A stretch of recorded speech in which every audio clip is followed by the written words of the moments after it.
Punjabi radio USA ਸੁਣ ਰਹੇ ਦੇਖ ਰਹੇ ਸਾਡੇ ਸਾਰੇ ਸਰੋਤਿਆਂ ਨੂੰ ਦਰਸ਼ਕਾਂ ਨੂੰ ਜੀ ਆਇਆਂ ਨੂੰ ਪਿਆਰ ਭਰੀ ਸਤਿ ਸ੍ਰੀ ਅਕਾਲ। ਪ੍ਰੋਗਰਾਮ ਬਿਯੋਂਡ ਦਾ ਹੈਡਲਾਈਨ ਲੈ ਕੇ ਹਾਜ਼ਰ ਹੋ ਚੁੱਕੇ ਹਾਂ। ਮੈਂ ਰਾਜਕਨਵੀਰ ਸਿੰਘ, ਜੁੜ ਚੁੱਕੇ ਨੇ ਮੇਰੇ ਨਾਲ ਮਨਦੀਪ ਸਿੰਘ ਪੁਨੀਆ ਜੀ। ਮਨਦੀਪ ਪੁਨੀਆ ਜੀ, ਜੀ ਆਇਆਂ ਨੂੰ ਸਵਾਗਤ ਹੈ। ਸਤਿ ਸ੍ਰੀ ਅਕਾਲ ਜੀ। ਸਤਿ ਸ੍ਰੀ ਅਕਾਲ ਜੀ। ਅੱਜ 21 ਅਕਤੂਬਰ ਆ, ਦਿਨ ਹੈਗਾ ਜੀ ਮੰਗਲਵਾਰ, ਤੇ ਸਾਡੇ ਦੋਨਾਂ ਵੱਲੋਂ, ਸਾਡੀ ਸਾਰੀ ਟੀਮ ਵੱਲੋਂ ਆਪ ਸਭ ਨੂੰ ਬੰਦੀ ਛੋੜ ਦਿਵਸ ਦੀਵਾਲੀ ਦੀਆਂ ਸਭ ਨੂੰ ਬਹੁਤ ਬਹੁਤ ਮੁਬਾਰਕਾਂ। ਤੇ ਮਨਦੀਪ ਜੀ, ਗੱਲਬਾਤ ਦੀ ਸ਼ੁਰੂਆਤ ਕਰਦੇ ਹਾਂ, ਖਬਰਾਂ ਤੇ ਨਜ਼ਰ ਮਾਰਦੇ ਹਾਂ। ਪਹਿਲੀ ਵਾਰ ਬਿਹਾਰ ਵਿੱਚ ਭਾਰਤ NDA ਜਿਹੜੇ ਭਾਜਪਾ NDA ਮੁੱਖ ਮੰਤਰੀ ਦਾ ਚਿਹਰਾ ਨਹੀਂ, ਮਹਾਗਠਜੋੜ ਦੇ ਅੰਦਰ ਟਕਰਾਅ 243 ਸੀਟਾਂ ਲਈ 254 ਉਮੀਦਵਾਰ ਮੈਦਾਨ 'ਚ ਉਤਰੇ ਆ। 12 ਹਲਕਿਆਂ 'ਚ ਇੱਕ ਦੂਜੇ ਦੇ ਵਿਰੁੱਧ ਚੋਣ ਲੜੇ ਜਾਣਗੇ। ਹਾਂਜੀ, ਦੋ ਵੱਡੇ ਅਲਾਇੰਸ ਬਿਹਾਰ ਦੀ ਪੋਲਿਟਿਕਸ 'ਚ ਮੰਨੇ ਜਾ ਰਹੇ ਨੇ ਇਸ ਟਾਈਮ ਬਣੇ ਹੈਗੇ ਆ। ਇੱਕ ਤਾਂ ਇੰਡੀਆ ਅਲਾਇੰਸ, ਜਿਹਨੂੰ ਉੱਥੇ ਮਹਾਗਠਬੰਧਨ ਕਿਹਾ ਜਾਂਦਾ ਗਾ। ਲਾਲੂ ਯਾਦਵ ਦਾ ਮੁੰਡਾ ਤੇਜਸਵੀ ਯਾਦਵ, ਰਾਹੁਲ ਗਾਂਧੀ ਅਤੇ ਲੈਫਟ ਦੀਆਂ ਜਿਹੜੀਆਂ ਪਾਰਟੀਆਂ ਨੇ ਉੱਥੇ, ਅਤੇ ਹੋਰ ਬਾਕੀ ਛੋਟੇ ਮੋਟੇ ਜਿਹੜੇ ਉੱਥੋਂ ਦੀਆਂ ਪਾਰਟੀਆਂ ਨੇ, ਉਹ ਸਾਰੇ ਮਿਲ ਕੇ ਇੱਕ ਮਹਾਗਠਬੰਧਨ ਦਾ ਨਿਰਮਾਣ ਕਰਦੇ ਨੇ, ਜਿਹਨੂੰ ਨੈਸ਼ਨਲ ਲੈਵਲ ਤੇ ਇੰਡੀਆ ਅਲਾਇੰਸ ਕਿਹਾ ਜਾਂਦਾ ਗਾ। NDA ਆਪਾਂ ਨੂੰ ਪਤਾ BJP ਵਾਲਿਆਂ ਦਾ ਹੈਗਾ। ਉਹਦੇ 'ਚ ਨਿਤੀਸ਼ ਕੁਮਾਰ ਅਤੇ BJP ਅਤੇ ਚਿਰਾਗ ਪਾਸਵਾਨ, ਇਹ ਤਿੰਨ ਵੱਡੇ ਪਲੇਅਰ ਨੇ।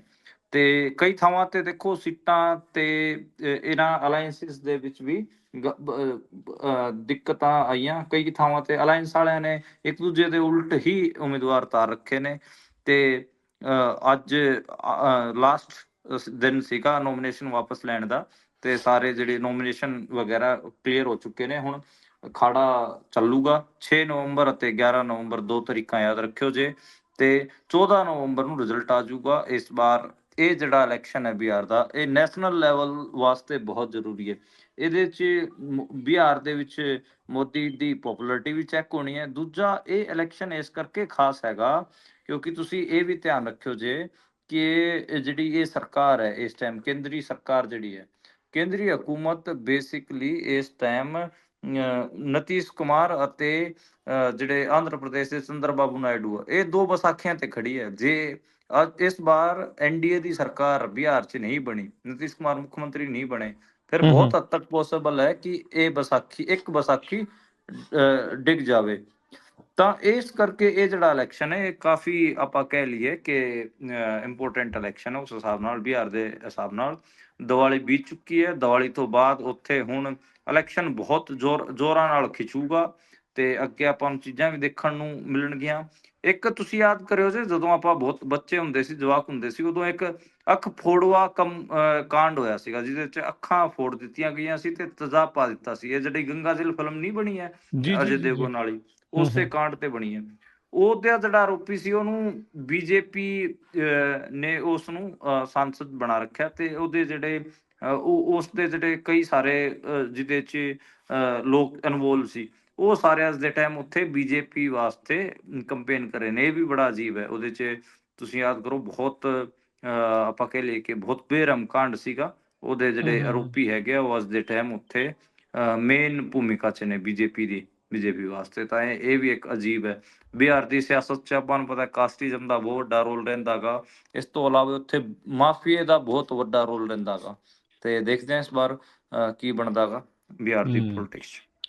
ਜੀ, ਮੈਨੂੰ ਲੱਗਦਾ ਸੀਵਨ ਕੇ ਸਿਵਾਨ ਕਰਕੇ ਸੀਗਾ, ਤੇ ਸਿਵਾਨ ਤੇਜ਼ਾਬ ਕਾਂਡ 2004 ਦੇ ਵਿੱਚ ਇਹ ਉਸ ਟਾਈਮ ਦੀਆਂ ਜਿਹੜੀਆਂ ਇਹ ਗੱਲਾਂ ਤੁਸੀਂ ਦੱਸ ਰਹੇ ਹੋ, ਜਿਹੜੇ ਕਾਂਡ ਨੂੰ ਸ਼ਾਇਦ ਦੱਸ ਰਹੇ ਆ। ਮਨਦੀਪ, ਅਗਲੀ ਗੱਲ ਕਰੀਏ। ਦੀਵਾਲੀ ਤੋਂ ਬਾਅਦ ਦਿੱਲੀ 'ਚ ਪ੍ਰਦੂਸ਼ਣ 5 ਸਾਲਾਂ ਵਿੱਚ ਸਭ ਤੋਂ ਵੱਧ AQI 400 ਤੋਂ ਪਾਰ ਗਿਆ। ਦਿੱਲੀ ਦੇ ਮੰਤਰੀ ਦਾ ਕਹਿਣਾ ਵੀ ਪੰਜਾਬ ਵਿੱਚ ਪਰਾਲੀ ਸਾੜਨ ਦੇ ਨਾਲ ਪ੍ਰਦੂਸ਼ਣ ਵਧਿਆ ਹੈ। ਬੜੀ ਬੇਈਮਾਨ ਜੇ ਬਿਆਨ, ਹਰ ਸਾਲ ਹਰ ਵਾਰੀ ਇਹ ਝੂਠੇ ਬਿਆਨ ਜਿਹੜੇ ਕਿਉਂ ਦਾਗਦੇ ਨੇ? ਕਿ ਕੀ ਲੋਕਾਂ ਨੂੰ ਪਤਾ ਨਹੀਂ ਲੱਗਦਾ, ਫਿਰ ਵੀ ਇਹ ਝੂਠ ਬੋਲਦੇ ਰਹਿੰਦੇ ਨੇ? ਦੇਖੋ, ਇਹ ਜਿਹੜਾ ਬਿਆਨ ਦਿੱਤਾ ਹੈ ਜਿਹੜੇ ਦਿੱਲੀ ਦੇ ਪਰਿਆਵਰਣ ਮੰਤਰੀ ਨੇ ਮਨਜਿੰਦਰ ਸਿੰਘ ਸਿਰਸਾ, ਉਹਨਾਂ ਨੇ, ਦੇਖ ਲਓ। ਕਿ ਦੀਵਾਲੀ 'ਚ ਪੰਜਾਬ ਵਿੱਚ ਸਭ ਤੋਂ ਵੱਧ ਪਰਾਲੀ ਜਲਾਈ ਗਈ। ਉਹਦੇ ਵਾਸਤੇ ਉਹ ਕਿਸਾਨਾਂ ਤੇ ਇਸੇ ਕਰਕੇ ਦਿੱਲੀ 'ਚ ਪ੍ਰਦੂਸ਼ਣ ਵਧਿਆ। ਹੁਣ ਬਿਆਨ 'ਚ ਚਲਾਕੀ ਨਾਲ, ਚਲੋ ਆਮ ਆਦਮੀ ਪਾਰਟੀ ਦਾ ਨਾਂ ਵੀ ਉਹਨਾਂ ਨੇ ਵਾੜਤਾ, ਠੀਕ ਹੈ। ਆਮ ਆਦਮੀ ਪਾਰਟੀ ਨੂੰ ਕੁਛ ਵੀ ਕਹਿੰਦੇ ਰਹੋ, ਤੁਹਾਡੀਆਂ ਆਪਸ 'ਚ ਟਕਰਾਟਾਂ ਨੇ। ਕਿਸਾਨਾਂ ਨੂੰ ਅਤੇ ਪੰਜਾਬ ਨੂੰ ਤੁਸੀਂ ਕਿਉਂ ਦੋਖੀ ਬਣਾ ਰਹੇ? ਪਟਾਕੇ ਫੋੜਨ ਦਿੱਲੀ ਵਾਲੇ, ਠੀਕ ਹੈ। ਗ੍ਰੀਨ ਪਟਾਕੇ ਕਹਿ ਕੇ ਇੱਥੇ ਮਤਲਬ ਆਪਾਂ ਕਹਿ ਲਈਏ ਕਿ ਪ੍ਰਦੂਸ਼ਣ ਆਪ ਕਰਨ ਤੇ ਨਾ ਲਾ ਦੇਣ ਉਹ ਪੰਜਾਬ ਵਾਲਿਆਂ ਦਾ, ਇਹ ਤਾਂ ਚੱਲੂਗਾ ਨਹੀਂ ਨਾ।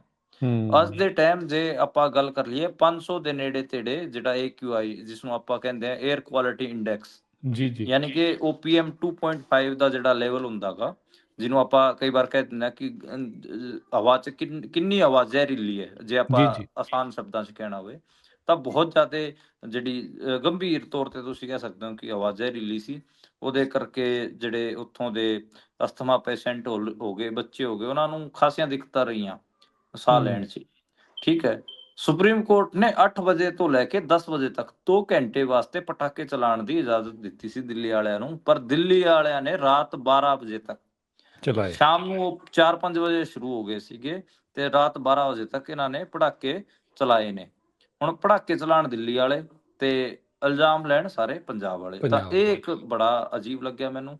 ਸਾਰੀ ਜਿਹੜੀ ਦਿੱਲੀ ਹੈ, ਆਪਾਂ ਨੂੰ ਪਤਾ ਹੈ ਕਿ ਅੱਜ ਸਵੇਰ ਦੀਆਂ ਤਸਵੀਰਾਂ ਵਾਇਰਲ ਵੀ ਹੋਈਆਂ, ਸਾਰਾ ਧੂਆਂ ਹੋ ਰੱਖਿਆ ਸੀਗਾ। ਜਿਹੜੀ ਵਿਜ਼ਿਬਿਲਿਟੀ ਸੀਗੀ ਉਹ ਕੁਝ ਮੀਟਰਾਂ ਦੀ ਰਹਿ ਗਈ ਸੀਗੀ। ਵਿਜ਼ਿਬਿਲਿਟੀ ਅੱਜ ਦਿੱਲੀ 'ਚ ਦੇਖਣ ਨੂੰ ਮਿਲੀ ਕਿ ਜਿਹੜੀ ਕਲੀਅਰ ਵਿਜ਼ਿਬਿਲਿਟੀ ਸੀ ਉਹ ਤਾਂ 30-40 ਮੀਟਰਾਂ ਦੀ ਸੀਗੀ, ਤੇ ਜਿਹੜੀ ਓਪੇਕ ਜਿਹਨੂੰ ਧੁੰਦਲੀ ਕਹਿ ਦਿੰਦੇ ਆ ਉਹ ਤਕਰੀਬਨ 200 ਮੀਟਰ ਦੀ ਵਿਜ਼ਿਬਿਲਿਟੀ ਸੀ। ਉਸ ਤੋਂ ਬਾਅਦ ਤਾਂ ਵਿਜ਼ਿਬਿਲਿਟੀ ਨਹੀਂ ਸੀ। ਇੰਨਾ ਮਾੜਾ ਹਾਲ ਅੱਜ ਦਿੱਲੀ ਦੇ ਵਿੱਚ ਸੀਗਾ। ਖੈਰ, ਇਲਜ਼ਾਮ ਲਾ ਦਿੱਤਾ ਕਿਹਦਾ? ਪੰਜਾਬ ਵਾਲਿਆਂ ਦਾ। ਤੇ ਇਹਨਾਂ ਮਤਲਬ ਮਨਜਿੰਦਰ ਸਰਸੇ ਨੂੰ ਇੱਕ ਤਾਂ ਇਹ ਹੈ ਕਿ ਪੰਜਾਬ ਵਾਲੇ ਕਿਸਾਨ ਵੜਨ ਨਾ ਦੇਣ ਪੰਜਾਬ 'ਚ, ਇੱਕ ਤਾਂ ਇਹ ਕਰਨਾ ਚਾਹੀਦਾ, ਪਹਿਲਾ ਕੰਮ ਤਾਂ ਹੀ ਹੈ। ਦੂਜਾ, ਇਹ ਜਿਹੜੇ ਦਿੱਲੀ ਵਾਲੇ ਖਾ ਪੀ ਕੇ ਅਤੇ ਆਪਣਾ ਕਹਿ ਦਈਏ ਕਿ ਆਪਣਾ ਨੰਗਪੂਣਾ ਕਰਕੇ ਤੇ ਨਾ ਕਿਸੇ ਹੋਰ ਦਾ ਲੈ ਰਹੇ ਨੇ, ਇਹਨਾਂ ਦਾ ਤਾਂ ਮਤਲਬ ਇਲਾਜ ਤਾਂ ਬਣਦਾਗਾ। ਮਤਲਬ ਇਹ ਲਿਸਟਾਂ ਬਣਾਈਆਂ ਜਾਣੀਆਂ ਚਾਹੀਦੀਆਂ ਕਿ ਕਿਹੜਾ ਮੰਤਰੀ, ਕਿਹੜਾ ਜਿਹੜਾ ਉਹਨਾਂ ਦਾ ਦਿੱਲੀ ਦਾ ਆਗੂ ਹੈਗਾ ਪੰਜਾਬ ਵਾਲਿਆਂ ਦਾ ਨਾਂ ਲੈ ਰਿਹਾ ਹੈਗਾ, ਤੇ ਉਹਨਾਂ ਦੀ ਪੰਜਾਬ 'ਚ ਐਂਟਰੀ ਬੈਨ ਕੀਤੀ ਜਾਵੇ। ਉਦਾਂ ਮਨਜਿੰਦਰ ਸਰਸੇ ਨੇ ਸਿਆਸਤ ਕਰਨੀ ਹੈ, ਸਿੱਖ ਸਿਆਸਤ, ਪੰਥਕ ਪੋਲਿਟਿਕਸ, ਤੇ ਕੰਮ ਉਹਨੇ ਕਰਨੇ ਪੂਰੇ ਹਿੰਦੂਤਵ ਵਾਲੇ, ਪੂਰੇ ਦਿੱਲੀ ਦੇ ਸਾਧਣੇ ਨੇ। ਇਹ ਮੈਨੂੰ ਜਦੋਂ ਇਹ ਕਿਸਾਨ ਅੰਦੋਲਨ 'ਚ ਫਿਰ ਰਿਹਾ ਸੀ, ਉਦੋਂ ਵੀ ਮੈਂ ਇਹਦੇ ਬਾਰੇ ਕਮੈਂਟ ਕੀਤਾ ਸੀਗਾ ਕਿ ਇਹ ਜਾਲੀ ਬੰਦਾ ਅਮਿਤ ਸ਼ਾਹ ਨੇ ਛੱਡਿਆ ਹੋਇਆ ਹੈਗਾ ਕਿਸਾਨ ਅੰਦੋਲਨ 'ਚ। ਇਹ ਚਾਹ ਰਿਹਾ ਹੈਗਾ ਕਿ ਇਹਨੂੰ ਮੈਂ ਡੀਰੇਲ ਕਰਾਂ। ਇਹ ਬੜਾ ਮਤਲਬ ਸ਼ੁਰੂ ਤੋਂ ਹੀ ਮਨਜਿੰਦਰ ਸਰਸਾ ਬਹੁਤ ਆਪਾਂ ਕਹਿ ਲਈਏ ਕਿ ਸ਼ੱਕੀ ਬੰਦਾ ਹੈਗਾ। ਮੈਨੂੰ ਲੱਗਦਾ ਵੈਸੇ ਮਨਦੀਪ ਹੁਣ ਸ਼ੱਕ ਤਾਂ ਕੋਈ ਇਸ ਤੇ ਰਿਹਾ ਨਹੀਂ, ਕਲੀਅਰ ਹੀ ਆ ਵੀ ਇਹ ਕੀ ਬੰਦਾ ਹੈ ਤੇ ਕੀ ਨਹੀਂ ਜਿਹੜਾ ਇਸਨੇ ਕੀਤਾ ਆ। ਹੁਣ ਤੁਸੀਂ ਦੇਖੋ ਵੀ ਪਟਾਕੇ ਚਲਾ ਕੇ ਕਹਿੰਦੇ ਜੀ ਦੀਵਾਲੀ ਦੇ ਉੱਤੇ ਤੁਸੀਂ ਜੀ ਵਾਰ ਕਰਦੇ ਆ, ਪਟਾਕੇ ਨਹੀਂ ਚਲਾਉਣ ਦਿੰਦੇ। ਦੀਵਾਲੀ ਦਾ ਤੇ ਪਟਾਕਿਆਂ ਦਾ ਆਪਸ 'ਚ ਕੋਈ ਸੁਮੇਲ ਤਾਂ ਨਹੀਂ ਆ। ਜਿਹੜੇ ਹੁਣ ਇਹਨਾਂ ਦੇ ਇਤਿਹਾਸ ਦੀਆਂ ਜਿਹੜੀਆਂ ਇਹ ਗੱਲਾਂ ਆ, ਜਿਸ ਟਾਈਮ ਦੇ ਉੱਤੇ ਭਗਵਾਨ ਰਾਮ ਦੀ ਵੀ ਗੱਲ ਕਰਦੇ ਆ, ਉਸ ਟਾਈਮ ਦੇ ਉੱਤੇ ਤਾਂ ਪਟਾਕੇ ਨਹੀਂ ਸੀ ਨਾ, ਉਦੋਂ ਤਾਂ ਇਕੱਲੇ ਦੀਵੇ ਹੀ ਮੈਨੂੰ ਲੱਗਦਾ ਜਗਦੇ ਰਹੇ ਹੋਣਗੇ। ਤੇ ਇਹ ਪਟਾਕੇ ਚਲਾ ਕੇ ਪਤਾ ਨਹੀਂ ਕਿਹੜਾ ਇਹ ਹਿੰਦੂਤਵੀਆਂ ਜਿਹੜੀ ਹਿੰਦੂ ਪਰਿਭਾਸ਼ਾ ਹੈ ਉਸ ਨੂੰ ਇਹ ਪ੍ਰਭਾਸ਼ਿਤ ਕਰਨਾ ਚਾਹੁੰਦੇ, ਆਪ ਪ੍ਰਦੂਸ਼ਣ ਜਿਹੜਾ ਲੈ ਕੇ ਤੇ ਲੋਕਾਂ ਨੂੰ ਜਿਹੜਾ ਉਹ ਖਰਾਬ ਕਰਕੇ। ਇਹ ਵੀ ਕਮਾਲ ਦੀਆਂ ਹੀ ਗੱਲਾਂ ਨੇ, ਲੋਕਾਂ ਨੂੰ ਦੂਜਿਆਂ ਨੂੰ, ਵਿਰੋਧੀਆਂ ਨੂੰ ਥੱਲੇ ਲਾਉਣ ਲਈ ਆਪਣੇ ਆਪ ਨੂੰ ਤੇ ਬਿਮਾਰ ਕਰ ਲਓ। ਜੀ ਬਿਲਕੁਲ। ਇਹਦੇ 'ਚ ਮੈਂ ਇੱਕ ਇੰਟਰਸਟਿੰਗ ਫੈਕਟ ਹੋਰ ਦੱਸਣਾ ਚਾਹਾਂਗਾ ਕਿ ਜਿਹੜਾ ਵਾਲਮੀਕੀ ਰਾਮਾਇਣ ਹੈ, ਜੇ ਉਹ ਤੁਸੀਂ ਉਹਦੇ ਹਿਸਾਬ ਨਾਲ ਚੱਲੋਗੇ, ਉਹਦੇ ਹਿਸਾਬ ਨਾਲ ਵੀ ਜਿਹੜਾ ਜਿਹੜੇ ਰਾਮਚੰਦਰ ਭਗਵਾਨ ਸੀਗੇ ਉਹ ਚੈਤ ਮਹੀਨੇ ਵਿੱਚ ਅਯੋਧਿਆ ਪਹੁੰਚੇ ਸਨ, ਤੇ ਜਿਹੜੀ ਦੀਵਾਲੀ ਹੈ ਉਹ ਕਾਰਤਕ ਮਹੀਨੇ 'ਚ ਮਨਾਈ ਜਾਂਦੀ ਹੈ। ਜਿਹਨੂੰ ਕਾਰਤਕ ਆਪਾਂ ਪੰਜਾਬੀ 'ਚ ਕੱਤਕ ਕਹਿੰਦੇ ਆ। ਤੇ ਚੈਤ ਮਹੀਨੇ 'ਚ ਪਹੁੰਚੇ ਸੀਗੇ, ਚੈਤ 'ਚ ਮਾਰਚ ਅਪ੍ਰੈਲ ਦਾ ਜਿਹੜਾ ਮਹੀਨਾ। ਹਾਂ। ਤਾਂ ਹੁਣ ਹਿਸਾਬ ਲਗਾਓ ਕਿ ਉਹ ਤਰੀਕਾਂ ਵੀ ਬਦਲ ਦਿੱਤੀਆਂ ਇਹਨਾਂ ਨੇ। ਤਾਂ ਜੇ ਆਪਾਂ ਵਾਲਮੀਕੀ ਰਾਮਾਇਣ ਦੀਆਂ ਗੱਲਾਂ ਮੰਨੇ, ਉਹ ਤੋਂ ਵੀ ਉਲਟ ਹੈਗਾ। ਦੂਜੀ ਗੱਲ, ਜਿੰਨੇ ਵੀ ਇਹ ਤਿਉਹਾਰ ਨੇ, ਇਹਨਾਂ ਦਾ ਆਪਾਂ ਕਹਿ ਲਈਏ ਕਿ ਮਾਰਕੀਟ ਨੇ ਇਹਨਾਂ ਦਾ ਮੰਡੀਕਰਨ ਬਹੁਤ ਕੀਤਾ। ਮੰਡੀਕਰਨ ਦਾ ਮੇਰਾ ਕਹਿਣ ਦਾ ਹੁਣ ਧਨਤੇਰਸ ਹੈ, ਧਨਤੇਰਸ ਵਾਲਾ ਮੈਨੂੰ ਅੱਜ ਵੀ ਯਾਦ ਹੈ, ਜਦੋਂ ਅਸੀਂ ਬਚਪਨ 'ਚ ਹੁੰਦੇ ਸੀ, ਸਾਡੇ ਹਰਿਆਣੇ 'ਚ ਇਹਨੂੰ ਗਿਰਡੀ ਕਿਹਾ ਜਾਂਦਾ ਸੀ। ਗਿਰਡੀ ਜਿਹੜਾ ਇੱਕ ਪੱਥਰ ਦਾ ਇੱਕ ਗਿਰੜਾ ਹੁੰਦਾ ਹੈਗਾ, ਮਤਲਬ ਤਗੜਾ ਗੋਲ, ਉਹਨੂੰ ਫਸਲਾਂ ਜਦੋਂ ਝੋਨਾ ਆਪਾਂ ਵੱਢ ਲੈਂਦੇ ਸੀ ਉਦੋਂ ਉਹਨੂੰ ਫੇਰਿਆ ਜਾਂਦਾ ਸੀ। ਹਰਿਆਣੇ 'ਚ ਜਿਵੇਂ ਜੀਰੀ ਨੂੰ ਧਾਨ ਕਹਿੰਦੇ ਨੇ, ਧਾਨ, ਤੇ ਉਹਨੂੰ ਧਾਨ ਤੇਰਸ ਕਿਹਾ ਜਾਂਦਾ ਸੀ। ਉਹ ਧਨਤੇਰਸ ਬਣਾਤਾ ਉਹਦਾ। ਠੀਕ ਹੈ। ਤੇ ਉਹਦੇ 'ਚ ਫਿਰ ਇਹਨਾਂ ਨੇ ਕਿਹਾ, ਮਾਰਕੀਟ ਵਾਲਿਆਂ ਨੇ ਕਿਹਾ ਕਿ ਤੁਸੀਂ ਆ ਕੇ ਸ਼ੋਪਿੰਗ ਕਰੋ, ਸ਼ੁਭ ਹੁੰਦਾ ਗਾ। ਤਾਂ ਮਤਲਬ ਇਹਨੂੰ ਕਿਤੇ ਨਾ ਕਿਤੇ ਮਾਰਕੀਟ, ਇਹਦਾ ਜਿਹੜਾ ਬਾਜ਼ਾਰੀਕਰਨ ਹੈ ਤਿਉਹਾਰਾਂ ਦਾ, ਉਹ ਹੋਇਆਗਾ ਪਿਛਲੇ ਲੰਬਾ ਸਮਾਂ ਤੋਂ। ਉਹਦੇ 'ਚ ਤੁਸੀਂ ਬਾਜ਼ਾਰ ਤੋਂ ਬਣੀਆਂ ਹੋਈਆਂ ਨਕਲੀ ਮਠਾਈਆਂ ਵੰਡੀਆਂ ਨੇ। ਜਿਹੜਾ ਖੀਰ ਸੀਗੀ ਆਪਣੀ, ਜਿਹੜਾ ਹਲਵਾ ਸੀ, ਉਹ ਤਾਂ ਜੀ, ਜੀ, ਪਤਾ ਨਹੀਂ ਜੀ। ਕਿੱਥੇ ਰੁਲ ਗਿਆ, ਹਨਾ। ਉਹ ਜਿਹੜੇ ਬਣਾਉਣਾ ਨਾ ਆਪਣੇ ਪਵੇ ਨਾ। ਮਿੱਠੇ ਚੌਲ ਸੀਗੇ, ਇਹ ਸਾਰੀਆਂ ਚੀਜ਼ਾਂ ਦਾ ਪਤਾ ਨਹੀਂ ਕਿੱਥੇ ਰੁਲ ਗਈਆਂ। ਠੀਕ ਹੈ, ਇਹ ਆ ਕੇ ਮਾਰਕੀਟ ਦੀਆਂ ਨਕਲੀਆਂ ਮਠਾਈਆਂ, ਪੜਾਕੇ, ਤੇ ਤੁਸੀਂ ਸੋਨਾ ਖਰੀਦੋ ਜੀ, ਤੁਸੀਂ ਚਾਂਦੀ ਖਰੀਦੋ ਜੀ, ਤੁਸੀਂ ਬਰਤਨ ਖਰੀਦੋ, ਤੁਸੀਂ ਦੀਵਾਲੀ ਦੇ ਟਾਈਮ ਤੁਹਾਨੂੰ ਪਤਾ ਹੈ ਕਿੰਨੇ ਡਿਸਕਾਊਂਟ ਉਹ। ਅਸਲ 'ਚ ਪੁਰਾਣਾ ਮਾਲ ਵੇਚਣਾ। ਦੁਕਾਨਦਾਰ ਨੇ ਸਾਫ਼ ਕਰਨਾ ਹੁੰਦਾਗਾ, ਉਹਦੇ 'ਚ ਹੂੰ। ਫਿਰ ਇਹ ਚਲਾਤੇ ਇਹਨਾਂ ਨੇ ਸਿਸਟਮ। ਜੀ, ਜੀ, ਜੀ। ਅਗਲੀ ਮਨਦੀਪ ਜੀ ਗੱਲ ਕਰੀਏ, ਜੈਰਾਮ ਰਮੇਸ਼ ਦਾ ਕਹਿਣਾ ਕਿ ਟਰੰਪ ਨੇ ਭਾਰਤੀ ਵਿਦੇਸ਼ ਮੰਤਰਾਲੇ ਨੂੰ ਨਜ਼ਰਅੰਦਾਜ਼ ਕੀਤਾ ਹੋਇਆ ਆ। ਉਹਨਾਂ ਕਿਹਾ ਕਿ ਅਮਰੀਕੀ ਰਾਸ਼ਟਰਪਤੀ ਨੇ 5 ਦਿਨਾਂ ਵਿੱਚ 3 ਵਾਰ ਰੂਸੀ ਤੇਲ ਖਰੀਦਣ ਦਾ ਮੁੱਦਾ ਜਿਹੜਾ ਉਹ ਚੁੱਕਿਆ। ਹਾਂਜੀ, ਆਪਾਂ ਦੇਖ ਰਹੇ ਹਾਂ ਕਿ ਲਗਾਤਾਰ ਜਿਹੜਾ ਡੋਨਾਲਡ ਟਰੰਪ ਨੇ ਉਹ ਪਿਛਲੇ 5 ਦਿਨਾਂ ਅੰਦਰ ਅੰਦਰ 3 ਵਾਰ ਕਹਿ ਚੁੱਕੇ ਨੇ। 15 ਅਕਤੂਬਰ ਯਾਦ ਕਰੋ, ਨਰਿੰਦਰ ਮੋਦੀ ਦੀ ਗੱਲ ਚੱਲੀ, ਉਦੋਂ ਡੋਨਾਲਡ ਟਰੰਪ ਨੇ ਬਿਆਨ ਦੇ ਕੇ ਕਿਹਾ ਕਿ ਮੇਰੀ ਨਰਿੰਦਰ ਮੋਦੀ ਨਾਲ ਗੱਲਬਾਤ ਹੋਈ ਸੀ। ਉਦੋਂ ਮੈਂ ਉਹਨੂੰ ਕਿਹਾ ਸੀਗਾ ਕਿ ਤੁਸੀਂ ਰੂਸ ਤੋਂ ਤੇਲ ਨਾ ਖਰੀਦੋ। ਉਸ ਟਾਈਮ ਨਰਿੰਦਰ ਮੋਦੀ ਨੇ ਵੀ ਮੈਨੂੰ ਕਿਹਾ ਕਿ ਹਾਂ, ਅਸੀਂ ਰੂਸ ਤੋਂ ਤੇਲ ਨਹੀਂ ਖਰੀਦਾਂਗੇ। ਇੱਕ ਉਹਨਾਂ ਦਾ ਵੱਡਾ ਕਦਮ ਸੀ।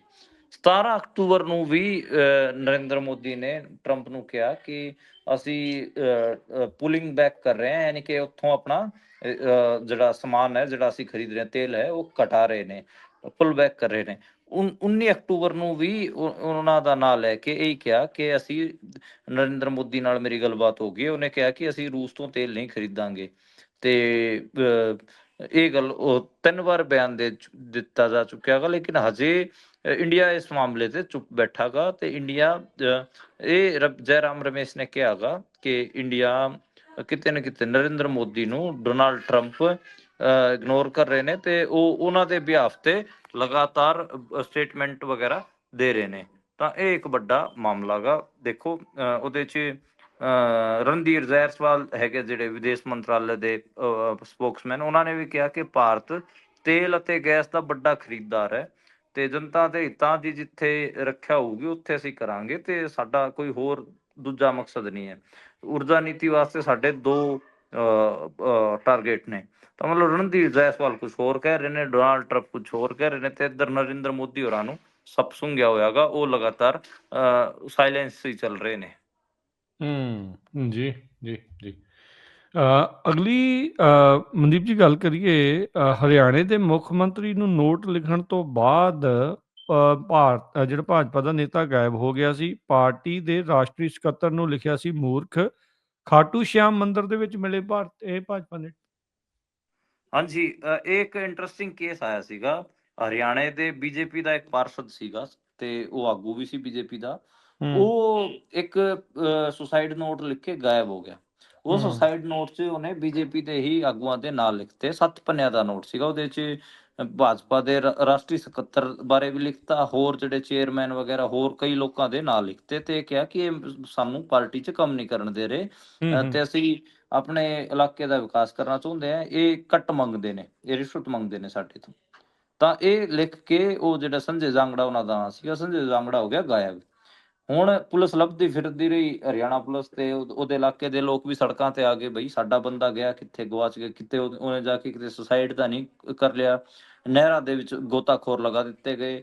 ਗੋਤਾਖੋਰ ਨਹਿਰਾਂ 'ਚ ਉਹਦੀ ਡੈੱਡ ਬੋਡੀ ਲੱਭਣ, ਕਿ ਲੋਕ ਜਿਹੜੇ ਪੁਲਿਸ ਵਾਲੇ ਸੀ ਉਹ ਵਿਚਾਰੇ ਰੇਲ ਦੀ ਪਟਰੀਆਂ 'ਚ ਫਿਰਨ, ਕਦੇ ਰੇਲ ਦੇ ਅੱਗੇ ਤਾਂ ਨਹੀਂ ਆ ਗਿਆ, ਕੋਈ ਕਿਤੇ ਲੱਭੇ ਕੋਈ ਕਿਤੇ ਲੱਭੇ। ਬਾਅਦ 'ਚ ਉਹ ਬੈਠਾ ਮਿਲਿਆ ਰਾਜਸਥਾਨ ਦੇ ਖਾਟੂ ਸ਼ਾਮ ਮੰਦਿਰ 'ਚ, ਤੇ ਉੱਥੋਂ ਉਹਨੂੰ ਫੜਿਆ, ਉਹਨੂੰ ਲੈ ਕੇ ਆਏ, ਉਹਦੀ ਮੈਡੀਕਲ ਜਾਂਚ ਕਰਾਈ ਗਈ ਹੈ, ਉਹਦੀ ਕਾਉਂਸਲਿੰਗ ਵੀ ਚੱਲ ਰਹੀ ਹੈ। ਦੇਖੋ ਕੀ ਨਿਕਲ ਕੇ ਆਊਗਾ। ਪਰ ਇਹ ਬੜਾ ਅਜੀਬ ਮਾਮਲਾ ਸੀਗਾ ਕਿ ਆਪਣੇ ਪਾਰਟੀ ਦੇ ਆਗੂਆਂ ਤੇ, ਵੱਡੇ ਆਗੂਆਂ ਤੇ, ਨੈਸ਼ਨਲ ਸਕੱਤਰ ਬਹੁਤ ਵੱਡਾ ਆਗੂ ਹੁੰਦਾ ਗਾ, ਨੈਸ਼ਨਲ ਸਕੱਤਰ ਤੇ ਆਰੋਪ ਲਾ ਕੇ ਬੰਦਾ ਸੁਸਾਈਡ ਨੋਟ ਲਿਖ ਕੇ ਗਾਇਬ। ਤੇ ਫਿਰ ਖੈਰ ਉਹਨੂੰ ਹੁਣ ਪਾਗਲ ਡਿਕਲੇਅਰ ਕਰ ਦਿੱਤਾ ਇਹਨਾਂ ਨੇ। ਕਾਉਂਸਲਿੰਗ ਵਗੈਰਾ ਕਰਵਾ ਰਹੇ ਨੇ ਉਹਦੀ। ਦੇਖੋ ਕੀ ਬਣਾਉਣਗੇ। ਬੰਦੇ ਨੇ ਜਿਹੜੀਆਂ ਗੱਲਾਂ ਲਿਖੀਆਂ 7 ਨੋਟ ਮੈਂ ਪੜ੍ਹੇ ਸੀਗੇ, ਉਹ ਬੜੇ ਮਤਲਬ ਵਿਸ਼ਲੇਸ਼ਣ ਸੀਗਾ ਕਿ ਮੈਂ ਕੀ ਕੰਮ ਲੈ ਕੇ ਗਿਆ, ਕਿਵੇਂ ਮੇਰੀ ਜਿਹੜੀ ਗ੍ਰਾਂਟਾਂ ਸੀ ਉਹਦੀ ਉਹਨਾਂ 'ਚ ਕਮਿਸ਼ਨ ਮੰਗਿਆ ਗਿਆ, ਸਾਰਾ ਕੁਝ ਉਸ ਬੰਦੇ ਨੇ ਲਿਖਿਆ। ਦੇਖੋ ਜਿਹੜਾ ਬੰਦਾ ਭ੍ਰਿਸ਼ਟਾਚਾਰ ਦੇ ਉਲਟ ਆਵਾਜ਼ ਉਠਾਉਂਦਾ ਗਾ, ਉਹਨੂੰ ਦੇਖੋ ਇਹ ਪਾਗਲ ਘੋਸ਼ਿਤ ਕਰ ਦਿੰਦੇ ਨੇ। ਉਹਦੀ ਕਾਉਂਸਲਿੰਗਾਂ ਚੱਲ ਰਹੀਆਂ ਨੇ, ਸ਼ਾਇਦ ਕਿਸੇ ਪਾਗਲਖਾਨੇ 'ਚ ਉਹਨੂੰ ਛੱਡ ਦਿੱਤਾ ਜਾਊ।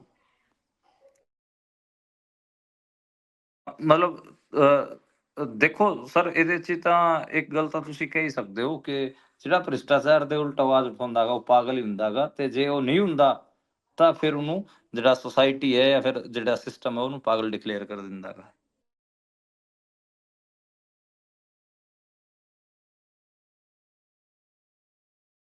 ਰਾਜਕਰਨਵੀਰ ਜੀ, ਤੁਹਾਡੀ ਆਵਾਜ਼ ਨਹੀਂ ਆ ਰਹੀ, ਆਵਾਜ਼ ਨਹੀਂ ਆ ਰਹੀ ਤੁਹਾਡੀ। ਮਨਦੀਪ ਜੀ ਹੁਣ ਆ ਰਹੀ ਹੈ ਆਵਾਜ਼ ਜੀ? ਮਨਦੀਪ ਜੀ, ਜਿੱਦਾਂ ਗੱਲ ਹੀ ਕਰ ਰਹੇ ਸੀਗੇ ਵੀ ਇਹਨੂੰ ਵੀ ਮਾਰਗ ਮੰਡਲ ਦੇ ਵਿੱਚ ਜਿਹੜਾ ਉਹ ਛੱਡ ਦੇਣਗੇ ਉੱਥੇ ਇਵੈਂਚੁਅਲੀ, ਉਹੋ ਜਿਹੀ ਚੀਜ਼ ਇਹਨਾਂ ਨੇ ਕਈ ਬਣਾਈਆਂ ਹੋਣੀਆਂ, ਤੇ ਇਹ ਗੱਲ ਬਿਲਕੁਲ ਸਹੀ ਆ ਵੀ ਇੰਟਰਸਟਿੰਗ ਜਿਹੜਾ ਕੇਸ ਆ ਤੁਸੀਂ ਦੱਸਿਆ ਵੀ ਭ੍ਰਿਸ਼ਟਾਚਾਰ ਦੇ ਉਲਟ ਬੋਲਣ ਵਾਲੇ ਨੂੰ ਉਹ ਅੰਦਰੋਂ ਨਹੀਂ ਤਾਂ ਦੁਨੀਆ ਤਾਂ ਜਿਹੜੀ ਪਾਗਲ ਆ ਉਸ ਨੂੰ ਘੋਸ਼ਿਤ ਜਿਹੜੀ ਉਹ ਕਰ ਹੀ ਦਿੰਦੀ ਆ। ਆਪਾਂ ਦੂਜਾ ਹਰਿਆਣੇ ਦੇ ਆਈਪੀਐਸ ਵਾਲਾ ਵੀ ਦੇਖਿਆ ਵੀ ਜਿਹੜਾ ਕੋਈ ਸਿਸਟਮ ਦੇ ਉਲਟ ਬੋਲਦਾ, ਸਿਸਟਮ 'ਚ ਜਿਹੜੀ ਕੋਈ ਚੀਜ਼ ਕਰਦਾ, ਤੇ ਉਹ ਇਵੈਂਚੁਅਲੀ ਐਂਡ ਰਿਜ਼ਲਟ ਕੀ ਜਿਹੜਾ ਉੱਥੇ ਨਿਕਲਦਾ ਹੈਗਾ ਆ। ਦੀਵਾਲੀ ਦੀ ਰਾਤ ਨੂੰ ਹਰਿਆਣਾ ਅਤੇ ਪੰਜਾਬ ਵੀ ਕਹਿੰਦੇ ਗੈਸ ਚੈਂਬਰ ਬਣੇ, 30 ਸ਼ਹਿਰਾਂ ਦੀ ਹਵਾ ਗੈਰ ਸਿਹਤਮੰਦ ਹੋ ਗਈ। ਬਿਲਕੁਲ, ਜਿਹੜੇ ਦੀਵਾਲੀ ਦੇ ਵਿੱਚ ਹਰਿਆਣਾ ਤੇ ਜਿਹੜਾ ਪੰਜਾਬ ਸੀਗੇ, ਉਹਦੇ ਬਹੁਤ ਸਾਰੇ ਸ਼ਹਿਰ ਇਹਦੇ ਸ਼ਿਕਾਰ ਰਹੇ। ਜੇ ਆਪਾਂ ਹਰਿਆਣੇ ਦੀ ਗੱਲ ਕਰ ਲਈਏ ਤਾਂ ਮਤਲਬ 15 ਸ਼ਹਿਰ ਏਦਾਂ ਦੇ ਸੀਗੇ ਜਿਨ੍ਹਾਂ AQI 500 ਟੱਚ ਕੀਤਾ ਹੋਇਆ ਸੀ। ਅੰਬਾਲੇ ਤੋਂ ਲੈ ਕੇ ਬਾਤੜ, ਬੱਲਭਗੜ੍ਹ, ਭਿਵਾਣੀ, ਗੁੜਗਾंव, ਹਿਸਾਰ, ਕਰਨਾਲ, ਰੋਹਤਕ, ਕੁਰੂਕਸ਼ੇਤਰ, ਨਾਰਨੌਲ, ਜਮਨਾਨਗਰ, ਫਰੀਦਾਬਾਦ, ਫਤਿਆਬਾਦ, ਚਰਖੀ ਦਾਦਰੀ, ਸੋਨੀਪਤ, ਕੈਥਲ, ਜੀਂਦ, ਸਰਸਾ, ਸਾਰੇ ਇਹ ਪਾਣੀਪਤ, ਇਹ ਏਦਾਂ ਦੇ ਜ਼ਿਲ੍ਹੇ ਸੀਗੇ ਜਿੱਥੇ ਜਿਹੜਾ AQI ਸੀਗਾ ਉਹ 400 ਤੋਂ ਲੈ ਕੇ 500 ਦੇ ਵਿੱਚ ਫਲਕਚੁਏਟ ਕਰ ਰਿਹਾ ਸੀਗਾ। ਪੰਜਾਬ ਦੇ ਵਿੱਚ ਵੀ ਕਈ ਥਾਵਾਂ ਤੇ 500 AQI ਪਹੁੰਚਿਆ ਹੋਇਆ ਸੀ। ਦੇਖੋ, ਅੰਮ੍ਰਿਤਸਰ ਦੇ ਵਿੱਚ ਆਪਾਂ ਇੱਕ ਦਿਨ ਪਹਿਲਾਂ ਗੱਲ ਕਰੀਏ ਤਾਂ AQI 114 ਸੀਗਾ, ਪਰ ਜਦੋਂ ਦੀਵਾਲੀ ਦੀ ਰਾਤ ਸੀਗੀ ਉਹ 500 ਪਹੁੰਚ ਗਿਆ। ਤਾਂ ਤੁਸੀਂ ਹਿਸਾਬ ਲਗਾਓ, ਬਠਿੰਡਾ, ਜਲੰਧਰ, ਖੰਨਾ, ਲੁਧਿਆਣਾ, ਮੰਡੀ ਗੋਬਿੰਦਗੜ੍ਹ, ਪਟਿਆਲਾ, ਰੋਪੜ, ਇਹ ਸਾਰੇ ਏਦਾਂ ਦੇ ਸ਼ਹਿਰ ਸੀਗੇ ਜਿੱਥੇ AQI 400 ਤੋਂ ਲੈ ਕੇ 500 ਤੱਕ ਸੀਗਾ। ਤੁਸੀਂ ਆਪ ਹਿਸਾਬ ਲਗਾਓ, ਹਵਾ ਬਹੁਤ ਜਿਹੜੇ ਹੂੰ ਹੂੰ ਗੰਭੀਰ ਫੇਫੜਿਆਂ ਦੇ ਰੋਗ ਹੁੰਦੇ ਆ, ਆਪਣੇ ਅਸਥਮੇ ਵਗੈਰਾ, ਇਹਨਾਂ ਦੀ ਬਹੁਤ ਦਿੱਕਤਾਂ ਲੋਕਾਂ ਨੂੰ ਆਈਆਂ, ਬੱਚਿਆਂ ਨੂੰ ਬਹੁਤ ਦਿੱਕਤਾਂ ਆਈਆਂ। ਠੀਕ ਹੈ ਕਿ ਤੁਸੀਂ ਦੀਵਾਲੀ ਮਨਾਓ, ਪਰ ਦੀਵਾਲੀ ਇੰਨੀ ਤੁਸੀਂ ਜ਼ਹਿਰੀਲੀ ਬਣਾ ਦਿਓ ਕਿ ਜਿਹੜੀ ਏਅਰ ਕੁਆਲਿਟੀ ਹੈ ਉਹ ਹੀ ਜ਼ਹਿਰੀਲੀ ਹੋ ਜਾਵੇ, ਤੇ ਜਿਹੜੇ ਲੋਕ ਬਿਮਾਰ ਨੇ, ਬੱਚੇ ਨੇ ਜਾਂ ਬੁੜੇ ਨੇ, ਉਹਨਾਂ ਨੂੰ ਦਿੱਕਤ ਆਵੇ, ਤੇ ਬਜ਼ੁਰਗਾਂ ਨੂੰ ਖਾਸੀ ਦਿੱਕਤ ਆਈ ਹੈ ਸਾਰੇ ਪਟਾਕਿਆਂ ਦੇ ਚੱਕਰਾਂ 'ਚ। ਤਾਂ ਇਹ ਬੜਾ ਮਤਲਬ ਮੈਨੂੰ ਅਜੀਬ ਲੱਗਿਆ। ਮਤਲਬ ਪੰਜਾਬ ਅਤੇ ਹਰਿਆਣੇ ਵਿੱਚ ਛੋਤੇ ਨਹੀਂ ਰਹੇ। ਪੰਜਾਬ ਹੂੰ ਅਤੇ ਹੂੰ ਹਰਿਆਣੇ ਦੇ ਸ਼ਹਿਰਾਂ 'ਚ ਦਬਾ ਕੇ ਪਟਾਕੇ ਚਲਾਏ ਗਏ ਨੇ, ਬਹੁਤ ਪਟਾਕੇ ਚਲਾਏ ਗਏ ਨੇ। ਤਾਂ ਉਹਦਾ ਐਂਡ ਰਿਜ਼ਲਟ ਵੀ, ਕਿਉਂਕਿ ਹਰਿਆਣੇ ਪੰਜਾਬ ਦੇ ਬਹੁਤ ਸਾਰੇ ਸ਼ਹਿਰ ਏਦਾਂ ਦੇ ਨੇ ਜਿਹੜੇ ਕਿ ਖਾਸੇ ਵੱਡੇ ਹੋ ਚੁੱਕੇ ਨੇ। ਤੁਸੀਂ ਲੁਧਿਆਣਾ ਦੇਖੋ, ਲੁਧਿਆਣਾ ਇੱਕ ਇੱਕ ਤੁਸੀਂ ਕਹਿ ਸਕਦੇ ਹੋ ਉਸ ਦੇ ਟਾਈਮ ਕਿ ਉਹ ਮਹਾਨਗਰ ਬਣ ਚੁੱਕਿਆ ਹੈਗਾ। ਹੂੰ ਠੀਕ ਹੂੰ ਹੈ, ਹੂੰ ਹੂੰ ਠੀਕ ਹੈ ਕਿ ਉੱਥੇ ਮੈਟਰੋ ਨਹੀਂ ਹੈ, ਪਰ ਉਹ ਮੈਟਰੋ ਸਿਟੀ ਵਰਗਾ ਉਹਦੇ ਹਾਲ ਹੋ ਚੁੱਕੇ ਨੇ। ਮਤਲਬ ਉਹਦੇ ਚ ਹੂੰ ਆਪਾਂ ਨੂੰ ਪਤਾ ਕਿ ਲੁਧਿਆਣਾ ਏਦਾਂ ਦਾ ਜ਼ਿਲ੍ਹਾ ਜਿੱਥੇ 15 ਵਿਧਾਨ ਸਭਾ ਪੈਂਦੀਆਂ ਨੇ, 15, ਤਾਂ ਉਹ ਜੀ ਇੱਕ ਉਸ ਹਿਸਾਬ ਨਾਲ ਮੈਸਿਵ ਸ਼ਹਿਰ ਹੈ। ਜਲੰਧਰ ਵੀ ਵੱਡਾ ਸ਼ਹਿਰ ਹੈ, ਅੰਮ੍ਰਿਤਸਰ ਵੱਡਾ ਸ਼ਹਿਰ ਹੈ। ਜਿਹੜੀ ਟਰਾਈ ਸਿਟੀ ਹੈ ਮੋਹਾਲੀ, ਰੋਪੜ ਤੱਕ ਫੈਲ ਚੁੱਕਿਆ ਹੈਗਾ ਸਾਰਾ ਟਰਾਈ ਸਿਟੀ, ਚੰਡੀਗੜ੍ਹ, ਰੋਪੜ, ਜੀ ਮੋਹਾਲੀ, ਰਾਜਪੁਰਾ, ਇਹ ਸਾਰਾ ਕੁਛ ਹੀ ਮਤਲਬ ਵਿੱਚੇ। ਤੇ ਇੱਥੇ ਇੰਨਾ ਜ਼ਿਆਦਾ ਪੋਲਿਊਸ਼ਨ ਹੋਇਆਗਾ, ਤਾਂ ਉਹਦਾ ਫਿਰ ਐਂਡ ਰਿਜ਼ਲਟ ਤੁਸੀਂ ਦੇਖ ਹੀ ਲਓ। ਜੀ ਜੀ। ਅਗਲੀ ਜਿਹੜੀ ਮਨਦੀਪ ਜੀ ਗੱਲ ਕਰਦੇ ਜਾਈਏ, ਪੁਰਾਣੇ ਕਿੱਤੇ ਪਾਪਾ ਦਾ ਕਿਤੇ ਨਾ ਕਿਤੇ ਫਲ, ਜਾਂ ਕਹਿ ਫਲ ਨਹੀਂ, ਆਪਾਂ ਕਵਾਂਗੇ ਵੀ ਉਸ ਦੀ ਜਿਹੜਾ ਦਰਦ ਆ ਉਹ ਸਾਹਮਣੇ ਜਿਹੜਾ ਆ ਰਿਹਾ ਆ, ਉਹਦੇ ਤੁਹਾਨੂੰ ਸਿੱਟੇ ਭੁਗਤਣੇ ਪੈਂਦੇ ਆ। ਪੁੱਤਰ ਦੇ ਕਤਲ ਲਈ ਪੰਜਾਬ ਦੇ ਸਾਬਕਾ DGP ਵਿਰੁੱਧ FIR ਦਰਜ, ਮਾਂ ਰਜ਼ੀਆ ਸੁਲਤਾਨਾ ਜਿਹੜੀ ਆ ਸਾਬਕਾ ਮੰਤਰੀ ਆ, ਉਹਦੇ ਵਿਰੁੱਧ ਵੀ ਕੇਸ ਦਰਜ ਕੀਤਾ। ਪੁੱਤਰ ਦਾ ਇੱਕ ਪੁਰਾਣਾ ਵੀਡੀਓ ਵਾਇਰਲ ਹੋ ਗਿਆ ਜਿਸ 'ਚ ਕਹਿੰਦਾ ਵੀ ਮੇਰੀ ਪਤਨੀ ਮੇਰੇ ਆਪਣੇ ਪਿਤਾ ਦੇ ਨਾਲ ਵਿਆਹੀ ਹੋਈ। ਦੇਖੋ, ਇੱਕ ਵੈਬ ਸੀਰੀਜ਼ ਹੈ ਮਿਰਜ਼ਾਪੁਰ, ਹੂੰ ਉਹਦੇ 'ਚ ਇੱਕ ਡਾਰਕ ਚੀਜ਼ ਦਿਖਾਈ ਜਾਂਦੀ ਹੈ। ਉਹ ਡਾਰਕ ਚੀਜ਼ ਆਪਾਂ ਦੇਖਦੇ ਹਾਂ ਕਿ ਜਿਹੜੇ ਕਿੰਗ ਕਿਸਮ ਦੇ, ਮਤਲਬ ਸੇ 2 ਨੰਬਰੀ ਧੰਦਿਆਂ ਦੇ ਕਿੰਗ ਹੋਣ, 2 ਨੰਬਰੀ ਕੰਮ ਨੇ ਉਹਨਾਂ ਦੇ ਕਿੰਗ ਹੋਣ, ਪੁਲਿਸ ਵਗੈਰਾ ਦੇ ਜਿਹੜੇ ਵੱਡੇ ਕਪਤਾਨ ਅਹੁਦੇਦਾਰ ਹੋਣ, ਵੱਡੇ ਆਗੂ ਹੋਣ, ਉਹਨਾਂ ਦਾ ਨਾ ਫੈਮਿਲੀ ਸਿਸਟਮ ਬਹੁਤ ਗੜਬੜ ਹੁੰਦਾ ਗਾ। ਉਹੀ ਗੜਬੜ ਇੱਥੇ ਦੇਖਣ ਨੂੰ ਮਿਲ ਰਹੀ ਹੈ। ਉਸ ਦੇ ਬੇਟੇ ਦੀ, ਡੀਜੀਪੀ ਦੇ ਬੇਟੇ ਦੀ, ਜਿਹਨੇ ਨਸ਼ੇ ਦੀ ਓਵਰਡੋਜ਼ ਕਰਕੇ ਉਹਦੀ ਡੈਥ ਹੋਈ ਹੈ। ਅਕੀਲ ਉਸ ਦਾ ਨਾਂ ਸੀਗਾ। ਅਕੀਲ ਮੁਸਤਫਾ ਦੀ ਇੱਕ, ਹਾਂ, ਤੇ ਅਕੀਲ ਦੀ ਇੱਕ ਵੀਡੀਓ ਵਾਇਰਲ ਤਾਂ ਨਹੀਂ, ਮਤਲਬ ਪੱਤਰਕਾਰਾਂ ਦੇ ਗਰੁੱਪਾਂ 'ਚ ਤਾਂ ਆਈ ਗਈ। ਉਹਦੇ 'ਚ ਉਹ ਇਹ ਗੱਲ ਕਹਿ ਰਿਹਾ ਗਾ ਕਿ ਜਿਹੜਾ ਮੇਰਾ ਫਾਦਰ ਹੈ, ਮੇਰਾ ਪਿਓ ਡੀਜੀਪੀ, ਉਹਦੇ ਅਵੈਧ ਸੰਬੰਧ ਸੀ ਮੇਰੇ ਪਤਨੀ ਨਾਲ। ਉਹਨੇ ਮੇਰੇ ਪਤਨੀ ਨਾਲ ਧੱਕਾ ਕੀਤਾ। ਇਹ ਉਸ 'ਚ ਉਹ ਸੁਣਾਈ ਦਿੰਦਾ, ਕਹਿੰਦਾ ਦਿਖਾਈ ਦੇ ਰਿਹਾ। ਤਾਂ ਤੁਸੀਂ ਆਪ ਹਿਸਾਬ ਲਗਾਓ। ਉਹਨਾਂ ਦੀ ਜਿਹੜੀ ਮਾਤਾ ਹੈਗੀ ਆ ਰਜ਼ੀਆ ਸੁਲਤਾਨਾ, ਉਹ ਤਾਂ ਸਾਬਕਾ ਮੰਤਰੀ ਵੀ ਨੇ ਪੰਜਾਬ ਦੇ ਡੀਜੀਪੀ ਵੀ ਰਹੇ। ਉਹਦੇ ਘਰੇ ਹੀ ਇੰਨੇ ਉਲਟ ਕੰਮ ਚੱਲਦੇ ਰਹੇ, ਗਲਤ ਕੰਮ ਚੱਲਦੇ ਰਹੇ। ਤਾਂ ਆਪ ਹਿਸਾਬ ਲਗਾਓ ਪੰਜਾਬ ਦਾ ਕੀ ਹਾਲ ਰਿਹਾ ਹੋਊਗਾ। ਤਾਂ ਬੜਾ ਡਾਰਕ ਸਾਈਡ ਹੈ ਪੰਜਾਬ ਦੀ ਕੀ, ਇਹ ਜਿਹੜੇ ਅਲੀਟ ਹੁੰਦੇ ਆ, ਮਤਲਬ ਚਾਹੇ 2 ਨੰਬਰੀ ਧੰਦਿਆਂ ਦੇ ਹੋਣ, ਅਫਸਰੀ ਲਾਈਨ 'ਚ ਹੋਣ, ਆਗੂ ਵਗੈਰਾ ਹੋਣ। ਮਿਰਜ਼ਾਪੁਰ ਵੈਬ ਸੀਰੀਜ਼ ਦਾ ਮੈਂ ਜ਼ਿਕਰ ਕੀਤਾ ਹੈਗਾ। ਜਿਹੜੇ ਜਿਨ੍ਹਾਂ ਨੇ ਵੀ ਮਿਰਜ਼ਾਪੁਰ ਵੈਬ ਸੀਰੀਜ਼ ਦੇਖੀ ਹੋਊਗੀ, ਉਹ ਸਮਝ ਗਏ ਹੋਣਗੇ ਕਿ ਤ੍ਰਿਪਾਠੀ, ਜਿਹੜਾ ਸੀਨੀਅਰ ਤ੍ਰਿਪਾਠੀ ਸੀ, ਉਹਨੇ ਆਪਣੇ ਜਿਹੜੇ ਬਹੂ ਦੇ ਨਾਲ ਮੁੰਡੇ ਦੀ ਬਹੂ ਸੀ, ਮੁੰਡੇ ਦੀ ਬਹੂ ਸੀ, ਉਹਦੇ ਨਾਲ ਉਹਨੇ ਕੀ ਕੁਛ ਕੀਤਾ। ਤਾਂ ਉਹ ਸੇਮ ਕੇਸ ਇਸ 'ਚ ਵੀ ਦੇਖਣ ਨੂੰ ਮਿਲ ਰਿਹਾ ਹੈ। ਕਹਿਣ ਨੂੰ ਉਦਾਂ ਇਹ ਜਿੱਦਾਂ ਵੈਬ ਦੀਆਂ ਸੀਰੀਜ਼ ਰੀਲ ਦੇ ਉੱਤੇ ਆ, ਪਰ ਕਿਤੇ ਨਾ ਕਿਤੇ ਰੀਅਲ ਲਾਈਫ ਤੋਂ ਵੀ ਪ੍ਰੇਰਿਤ ਜਿਹੜੀਆਂ ਉਹ ਹੁੰਦੀਆਂ, ਇਹ ਚੀਜ਼ਾਂ ਚੱਲ ਰਹੀਆਂ ਹੁੰਦੀਆਂ, ਤਾਣਾ ਬਾਣਾ ਹੁੰਦਾ। ਕਿਤੇ ਨਾ ਕਿਤੇ ਕਹਿ ਲਓ ਵੀ ਰੁਪਈਏ ਮੂੰਹ ਚੁੱਪ ਕਰਾ ਰੱਖਦੇ ਇਹਨਾਂ ਲੋਕਾਂ ਦੇ, ਬਾਅਦ 'ਚ ਅਖੀਰ 'ਚ ਆ ਕੇ ਫਿਰ ਬੋਲ ਹੀ ਪੈਂਦੇ ਆ ਜੀ।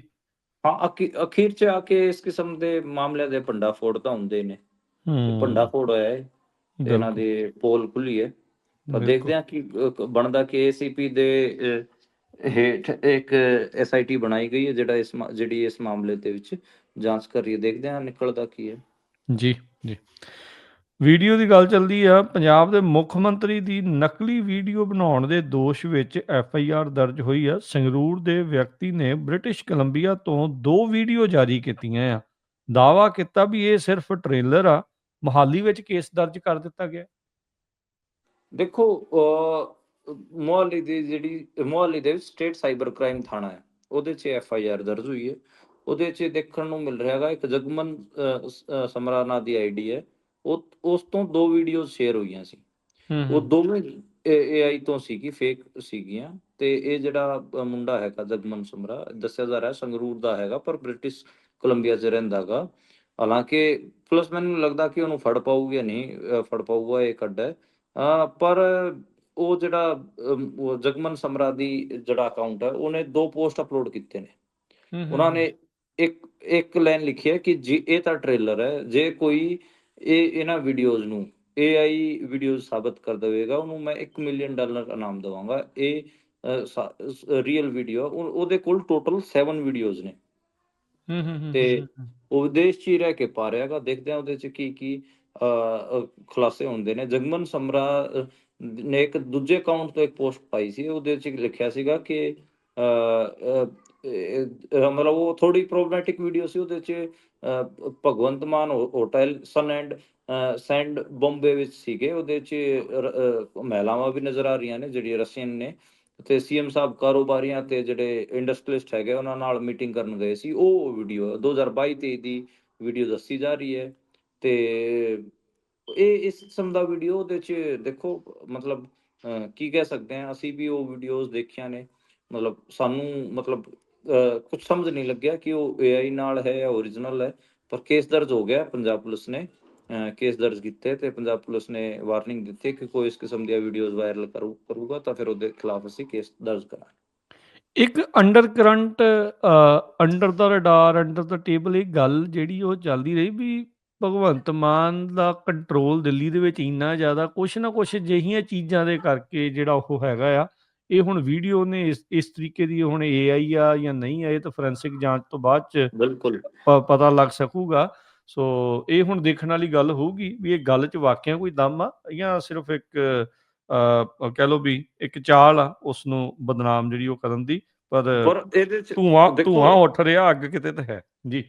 ਰਾਜਕਰਨ ਜੀ, ਬੜੇ ਆਮ ਇਹ ਗੱਲ ਚੱਲਦੀ ਸੀ ਮਾਲਵੇ ਦੇ ਵਿੱਚ ਕਿ ਜਦੋਂ ਮੀਤ ਹੇਰ ਨੂੰ ਮੰਤਰੀ ਬਣਾਇਆ ਗਿਆ ਕਿ ਯਾਰ ਹੂੰ, ਹੂੰ, ਹੂੰ। ਇਹ ਬਹੁਤ ਨਵਾਂ ਜਵਾਕ ਸੀਗਾ, ਤਾਂ ਪੋਲਿਟਿਕਸ ਕੁਛ ਨਹੀਂ ਸੀ, ਇਹਨੂੰ ਐਮਐਲਏ ਦੀ ਟਿਕਟ ਦਿੱਤੀ ਗਈ, ਬਾਅਦ 'ਚ ਇਹਨੂੰ ਮੰਤਰੀ ਬਣਾ ਦਿੱਤਾ ਗਿਆ।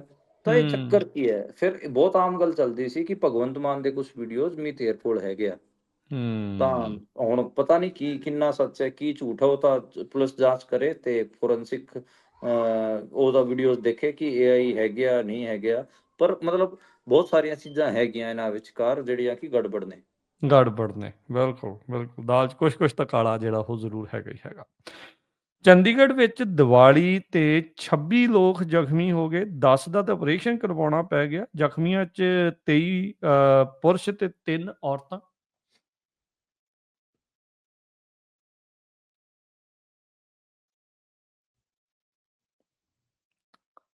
ਜੀ ਮਨਦੀਪ? ਦੇਖੋ, ਜਿਹੜੀ ਚੰਡੀਗੜ੍ਹ ਦੇ ਆਲੇ-ਦੁਆਲੇ ਜਿਹੜੀ ਵਸੋਂ ਹੈ ਟਰਾਈ ਸਿਟੀ, ਮੋਹਾਲੀ, ਪੰਚਕੂਲਾ, ਇੱਥੇ ਬਹੁਤ ਸਾਰੇ ਲੋਕਾਂ ਨੇ ਫਾਇਰ ਕ੍ਰੈਕਿੰਗ ਕੀਤੀ ਹੈ। ਉਹਦੇ 'ਚ ਪਟਾਕੇਬਾਜ਼ੀ 'ਚ ਦੇਖੋ 50% ਬੱਚੇ ਹੈਗੇ ਆ। ਹੂੰ, ਹੂੰ, 1 ਤੋਂ 3 ਸਾਲ ਦਾ ਬੱਚਾ ਵੀ ਹੈ ਜਿਹੜਾ ਇਸ 'ਚ ਜ਼ਖਮੀ ਹੋਇਆ ਹੈਗਾ। 13 ਬੱਚੇ ਸੀਗੇ ਟੋਟਲ 26 ਸੀਗੇ, 13 ਬੱਚੇ ਸੀਗੇ।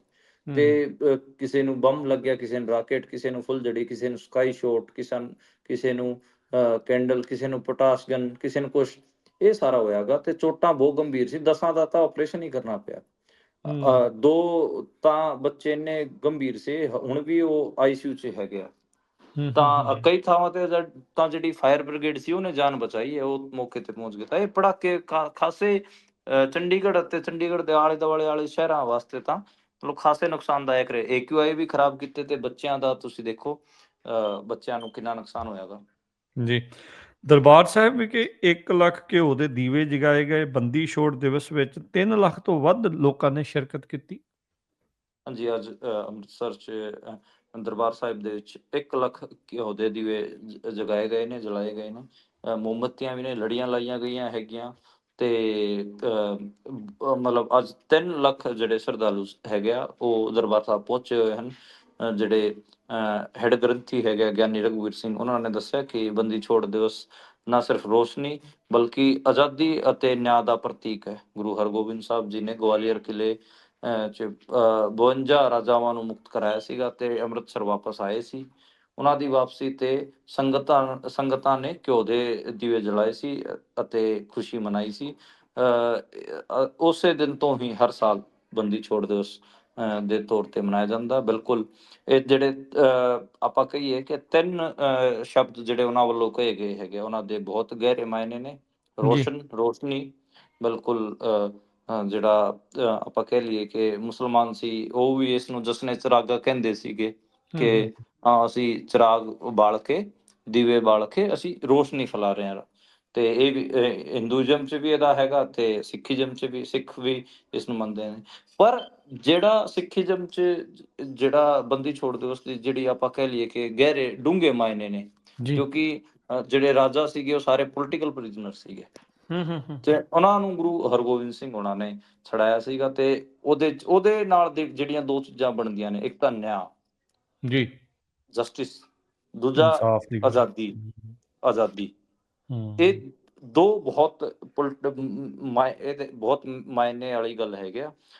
ਪਰ ਮੁਸੀਬਤ ਇਹ ਹੈ, ਪਰ ਆਪਾਂ ਕਹਿ ਲਈਏ ਕਿ ਮੁਸੀਬਤ ਕਹਿ ਲਓ ਜਾਂ ਫਿਰ ਇਸ ਸਰਕਾਰ ਦੀ ਕਰੂਰਤਾ ਇਹ ਹੈ ਕਿ ਅਸੀਂ ਕਹਿਣ ਨੂੰ ਤਾਂ ਆਜ਼ਾਦ ਹੋ ਗਏ ਹੈਗੇ 47 'ਚ, ਪਰ ਆਪਣੇ ਕਿੰਨੇ ਹੀ ਜਿਹੜੇ ਰਾਜਨੀਤਿਕ ਕੈਦੀ ਨੇ, ਪੋਲੀਟੀਕਲ ਪ੍ਰਿਜ਼ਨਰ ਨੇ, ਅੱਜ ਭਾਰਤ ਦੀਆਂ ਜੇਲ੍ਹਾਂ 'ਚ ਬੰਦ ਅੰਦਰ। ਨੇ, ਉਹਨਾਂ ਬਾਰੇ ਕੋਈ ਗੱਲ ਨਹੀਂ ਕਰ ਰਿਹਾ। ਤਾਂ ਇਹ ਵੀ ਇੱਕ ਜੀ। ਤਰਾਸਦੀ ਵਾਲੀ ਗੱਲ ਹੈ। ਬਿਲਕੁਲ, ਬਿਲਕੁਲ। ਇਹ ਮੌਕਾ ਹੁੰਦਾ ਇਹੋ ਜਿਹੇ ਸਮਿਆਂ ਦੇ ਉੱਤੇ ਇੱਦਾਂ ਦੀ ਜਿਹੜੀ ਗੱਲ ਆ, ਚਰਚਾ ਹੈ, ਉਸਨੂੰ ਛੇੜਨ ਦਾ। ਤੇ ਬਿਲਕੁਲ, ਬਹੁਤ ਧੰਨਵਾਦ ਮਨਦੀਪ ਜੀ ਅੱਜ ਦੀਆਂ ਇਹਨਾਂ ਖਬਰਾਂ ਦੇ ਲਈ। ਮਿਲਦੇ ਹਾਂ ਆਪਾਂ ਅਗਲੀ ਵਾਰੀ। ਸਤਿ ਸ਼੍ਰੀ ਅਕਾਲ ਜੀ। ਸਤਿ ਸ਼੍ਰੀ ਅਕਾਲ ਜੀ।